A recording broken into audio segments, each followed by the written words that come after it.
I've got the clearest visual now establishing where the aircraft actually crashed. If you look at this, this is the end of the Baramati runway, and this is actually the beginning of the Baramati runway where the aircraft would have made contact and landed over here. This is the tabletop runway. If you can see, it's a tabletop runway, which means it is an elevated surface, almost like a table, and this here is the crash site. That's the tail of the plane that you see down there. That's the crowd you see, and this is the huge debris field. So this is where it should have landed, and this is where the crash site is. So something catastrophic has happened.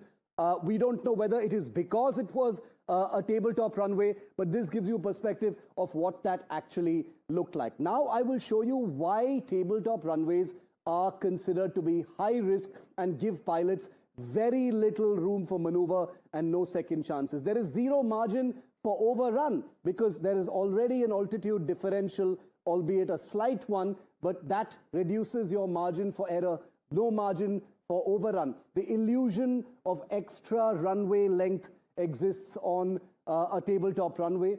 Higher approach precision is required in a tabletop runway compared to a normal runway. Restricted go-around operations.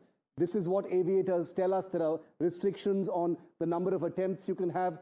Weather obviously amplifies the risk because you've basically got something that looks like a speed bump and you're trying to land on it. Pilot pressure and SOP discipline is of an even higher requirement when trying to land on these, and especially in bad weather. And believe me when I tell you, even here in India, there are a number of examples, including recent examples, when tabletop runways have turned deadly for passenger jets. Remember the famous Mangaluru crash of 2010? An Air India Express flight 812 approached a runway from the sea. It was an aircraft that was coming in from the Gulf. The aircraft was unstable before the approach actually began. It overshot the runway after touchdown, and the aircraft plunged into a 35-meter deep gorge.